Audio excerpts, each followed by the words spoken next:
بعضې ښځې هغه نافرمانه وي یا بد اخلاقه وي یا بې ادبه زبان درازه وي، نو د دغې بد اخلاقۍ یا د دغې نافرمانۍ او د بې ادبۍ علاج به څه وي؟ نو دغه بې ادبي هم ذکر کوي او د هغې علاج هم ذکر کوي. واللاتی هغه ښځې تخافونه چې تاسو یریږئ ای خاوندانو نشوزهن د دوی د نافرمانۍ نه، چیرې دا بد اخلاقه ده یا هغه زبان درازه ده نافرمانه ده، نو فعظوهن دوی ته نصیحت کوئ، په نرمۍ سره په آرام سره دوی ته وعظ او نصیحت کوئ.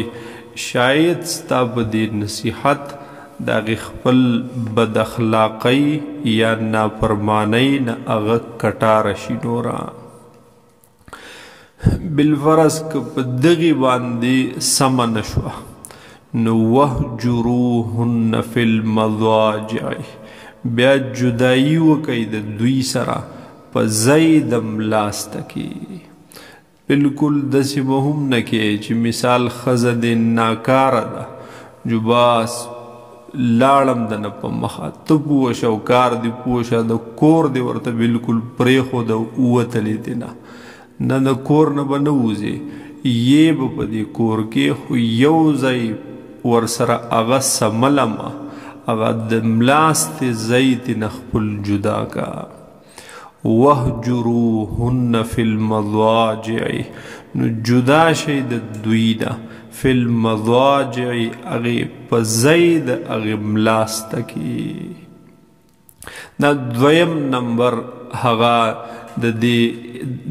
علاج هغه ذکر کو. اول علاج هغه نصیحت کول او دویم نمبر علاج هغه د ملاستې ځای د دې سره جدا کول.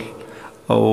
که په دې باندې هم سمه نه شوه خو عموما په دې باندې سمیږي زنانه که ډېره نافرمانه وي خو وي د سړي اصل خاوره ده او د ښځې اصل نارینه دی. دا نارینه الله د خاورې نه پیدا کړی او دا زنانۍ د نارینه نه پیدا کړې ده. دی د حوا بی بی رضی اللہ عنہا اللہ تعالی د آدم علیہ السلام د دې پختۍ نه د ګسې پختۍ نه هغه پیدا کړي د دې چجې نه هغه جوړه کړي او پیدا کړي. نو سړی به هر صورت خاورې طرف ته میلان کوي، هر څه قرباني او جایداد خپل نه قرباني. د ځمکې په سر نه رور پیژني نه پلار پیژني نه زوی پیژني نه رشته دار پیژني نه خپل او نه پردی. معمولی په مرله مرله باندې مرګونه او جنګونه کوي. او د ښځې اصل چې دی دا نارینه دی، دا خاوند دی خپل. نو هغه هر څه برداشت کوي خو د خپل خاوند خفګان نه برداشت کوي او د خپل خاوند د ځان جداوالی دا نه برداشت کوي. لکه دا بني چې وي که دا د زمانې بزرګي دي خو چیرې د دوی زړه یو بل ته نه سپینېږي. ځکه یو بل ته نه سپینېږي چې هره یوه وي چې دا خاوند صرف زما وی، چې دی صرف زما سره هغه وی، زما سره یې ناسته باسته او مینه محبت وی. نو په دغې او خاوند خو بیا د یوې وینه او د دواړو خاوند وي، نو هره یوه دا برداشت کوي نه. لکه دا د زمانې زبرګانې دي، د هر چا دپاره ښي خو د یو بل دپاره د سره ښي نه وي. نو د ښځې اصل دا خپل خاوند وي. نو چې کله نافرمانه وي دا ښځه او دې ته جدا شي بیا الله تعالی د دې زړه نرمۍ او دا بیا د خپل بد اخلاقۍ نافرمانۍ نه راګرځي. وضربوهن که په دغې باندې هم هغه د سړي لور نشوه نو وضربوهن دریم نمبر طریقه د اصلاح هغه د دې وخل دی بیا چې بیا یې هغه وخلی هم شي و د وخلو طریقه به هغه څه وي نو احادیثو مبارکونه هم معلومیږي او فقهاو لیکلي چې درې اندامه دا به نه وخي یو مخ به ورله نه وخي او سر به ورله نه وخي او خیټه به ورله نه وخي لا يضرب ولا يضرب برأسها ولا ببطنها ولا بوجهها نبور لسر وي نبور لخیټه وي خیټه بور لنوي زګ د دین الله ته اولاد درکې اسنه چې د اولاد سلسله ګډه وډه کې او تبا کی سر بور لم نه وخي د سر د وخلو نه کله کله جنون ته خبر ازي یو طرف ته ناکاره ده او بل طرف ته لیونی شوه نو بیا به خره د هغه مسله جوړه کی نو دې نه لیونی کیږي د سر بیماری ورته هغه لګي او بل مخ به ورلم نه وخي ځکه مخ دا هغه د الله د نعمتونو هغه مظهر دی تر دې پورې چې مخ به وي د سپي هم نه وخي د یو سیز د مخ د وخلو اجازت هغه نشته او په مخ کې او په سر کې بیا ټول اندامونه لکه مثال هغه سور اندامونه چې په دې کې دننه دي که پوزه ده که غوږ دی دا ټول هغه پکې راغلل چې دې ته به نقصان نه وررسې دې اندامونو ته به تکلیف هغه نه وررسې او بل ضربا یسیرا غیر مبرح لږ وخل بکې بالکل بیا هغه لیونی شوې پسې ته په یو میچ دې پې رایخي داسې هم نه لږ ګزارې وخل او غیر مبرح داسې وخل چې زخمی کیږي به په هغې سره نه ناب به پې هم هغه نه پاتې کیږي نو که داسې د اواله چې وینه دې ترې روانه کړه ناجایز که داسې دې وواله چې ناپ دې وله په بدن پرېښود نو دا هم ناجایز نو نه به ورله دغه اندامونه وخې او نه به یې داسې زیاته وخې چې ناپ پې پاتې کړي او نه به یې داسې وخې چې هغه وینه ترې روانه کړي یو اندام یو ځای ورله هغه زخمي کړي نو وضربوهن بیا وخی تاسو دوی لره هغه تادیبی وخل د ادب د پاره او د اصلاح د پاره بل دا وخل دشي نه چې تخپل قار په دې کې سړی هغه خپل سوخ ختمه بلکې د دې د ادب د پاره د دې د اصلاح د پاره به وخل کې د خپل زړه یخولو د پاره به وخل نه کې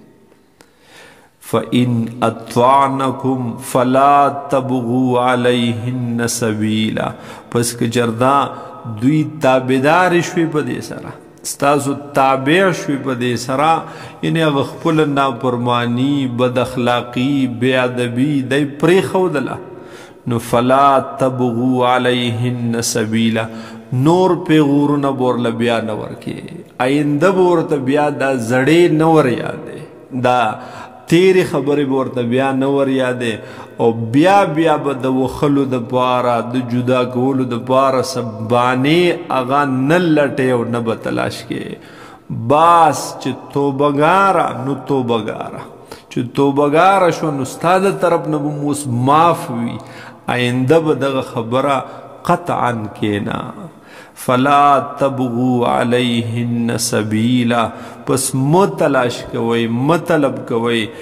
د دوی په خلاف سبیلا وسلار د وخلو چې اوس بیا ورته د وخلو دپاره څه بانه ګورې د بدو ردو دپاره څه بانه ګورې نو داسې به بیا نه کې بل دا سزا چې راغلی د زنانه د خپلې بیبي د اصلاح دپاره نو دا په غټه نافرمانی په معمولی خبرو باندې بیا سپیړه نشته یا د هغې نه جدا کېدل نشته لکه لوښی ترې راتاو شو مات شو تا هغه اسمان په سر راواغس یا نور څه دي چې معمولی څه ټکه پکه وشو او د هغې د وجې نه تا وخلو ته ډایرکټ هغه ور روان شوې او یا جدایۍ طرف ته ور روان شو نو داسې نه چې غټه نافرماني ترې نه وشي یا بد اخلاقي ترې نه وشي یا د خاوند بېادبي کوي د خاوند سپکاوی کوي یا د خاوند مور پلار د هغې سپکاوی کوي د هغې بېادبي کوي